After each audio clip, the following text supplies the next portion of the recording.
آج کا جو ہمارا ٹاپک ہے وہ ہے ایچ پیلوری۔ بار بار معدے میں گیس بننا، تیزابیت ہونا، پیٹ کا بھاری پن ہو جانا، اس کے علاوہ کیف زیادہ فیل ہونا، تو یہ ایک ایچ پیلوری جیسے انفیکشن کا مسئلہ ہو سکتا ہے۔ ہمارے یہاں بہت سارے لوگ اس مسئلے کو اگنور کرتے ہیں، اس کو نظر انداز کرتے ہیں، اور جب بھی ایسی کوئی بدہضمی یا اس طرح کی کیفیت میں مبتلا ہوتے ہیں تو اینٹاسڈ سیرپ یا بازار میں موجود پھکیوں، گولیوں اور اس طرح کی چیزوں کے ساتھ گزارا کرتے ہیں اور اپنا کام چلانا شروع کر دیتے ہیں۔ بہت دیر سے پتہ چلتا ہے کہ یہ جو ہے یہ ایک بیکٹیریا تھا۔ ایچ پیلورائی ہے کیا؟ ایچ پیلورائی اس کا پورا نام ہیلیکوبیکٹر پیلورائی ہے، اور یہ ایک ایسا بیکٹیریا ہے جو معدے کی تہوں کے درمیان چھپ جاتا ہے اور وہاں جا کے شدید معدے کی جھلی کو نقصان پہنچاتا ہے۔ اس کو اگر نظر انداز کیا جائے تو اس سے معدے کی سوزش ہے، معدے کا السر ہے، اور معدے کے اندرونی زخم ہے، اور اس کے ساتھ ساتھ معدے کا کینسر تک ہو سکتا ہے۔ تو اس کو نظر انداز کرنے کی وجہ سے ہی بہت سارے لوگ زیادہ تر مسائل کا شکار ہوتے ہیں۔ اب اس کا پتہ کیسے چلے گا؟ اس کے ڈیفرنٹ ٹیسٹ ہیں، جس میں بلڈ ٹیسٹ بھی ہے، سٹول ٹیسٹ بھی ہے، اور بریتھ ٹیسٹ بھی ہے۔ سانس کے ذریعے بھی پتہ چل جاتا ہے کہ آپ اس میں ہیلیکوبیکٹر انفیکشن میں مبتلا ہیں یا نہیں ہے۔ اب آپ نے کرنا کیا ہے، اس سے بچنا کیسے ہے؟ چونکہ بیکٹیریل انفیکشن ہے تو یہ کھانے پینے کی چیزوں کے ساتھ آتا ہے۔ آپ جو کچھ بھی کھا پی رہے ہیں وہ صاف ستھرا کھائیں، اچھا پکا ہوا کھائیں، ایسی چیزیں نہ لیں جو کہ ان ہائیجینک ہوں، جو صاف ستھری نہ ہوں، جو میلے ٹھیلوں پہ ہوں، جہاں مکھیاں بیٹھ رہی ہوں، ایسی چیزوں کو کھانے سے آپ اوائڈ کریں۔ اس کے علاوہ جب بھی آپ کھانا کھائیں تو ہاتھ کو اچھی طرح صابن سے ضرور دھوئیں۔ کھانے والے برتن بھی آپ کے صاف ہونے چاہیے، مکھیوں سے اور اس طرح کی گرد و آلود سے پاک ہونے چاہیے۔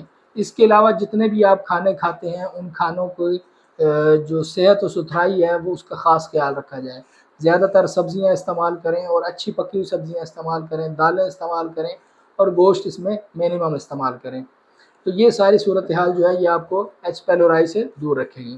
لیکن اگر آپ کو ایچ پیلورائی ہو گیا ہے تو پھر آپ نے کیا کرنا ہے، اس کی کچھ میں ریمیڈیز بتا دیتا ہوں۔ باقی فردر آپ نے پراپر اپنا معالج سے اپوائنٹمنٹ لے کے اس کو اپنی ساری حقیقت بتا کے، اپنی ساری رپورٹس کروا کے اس کا پراپر علاج کروانا ہے، اس سے پہلے کہ دیر ہو جائے اور آپ کا معدہ اتنا خراب ہو جائے کہ پھر دوائیوں سے بھی ریکور نہ ہو سکے۔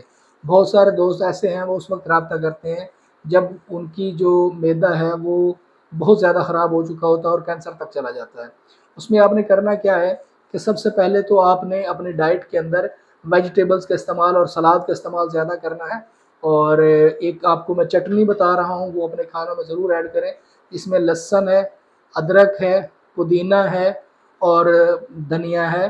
یہ چار چیزیں جو ہیں ان کی آپ نے چٹنی بنانی ہے، اور اس میں دہی کو ملا کر آپ ہر کھانے کے ساتھ ضرور ایڈ کریں۔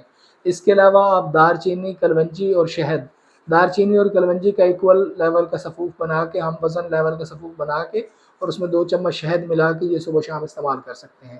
اس کے علاوہ اگر آپ معدے میں گرمی محسوس کر رہے ہیں تو ارک پودینہ اور ارک گلاب دونوں ہم وزن لے کے مکس کریں، اور 1 کپ صبح شام اس کا لازمی پئیں۔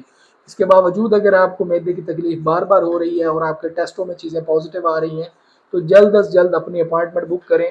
اس کے لیے آپ اولا ڈاگ کے ذریعے، مرہم کے ذریعے، یا ہمارے واٹس ایپ نمبر کے ذریعے آپ ہماری اپوائنٹمنٹ لے سکتے ہیں۔ آپ پاکستان کے یا دنیا بھر کے کسی بھی کونے میں بیٹھے ہیں تو ہماری سروسز آن لائن آپ کے لیے حاضر ہیں۔ آپ کمنٹ میں اپنا مسئلہ لکھ سکتے ہیں، آپ ہمیں رابطہ کر سکتے ہیں، اور ہماری ویڈیو کنسلٹیشن کے ذریعے آپ اپنے سارے ڈسکشن کر کے اپنی میڈیسن گھر بیٹھے منگوا سکتے ہیں۔ بہت سارے لوگ یہ رابطہ کہتے ہیں کہ آپ لاہور میں بیٹھے ہیں، ہم کراچی میں بیٹھے ہیں، تو آپ کے پاس کیسے آئیں، سفر بڑا ہے یہ وہ۔ تو میں ان کو یہی گائیڈ کرتا ہوں کہ اب تو دنیا بہت گلوبل ولیج ہو چکی ہے۔ لوگ پاکستان میں بیٹھ کے امریکہ کے ڈاکٹروں سے علاج کروا رہے ہیں، تو آپ تو پاکستان میں بیٹھے ہیں، یہاں آپ ویڈیو کنسلٹیشن کے ذریعے رابطہ کریں اور اپنے مسئلے کا حل پائیں۔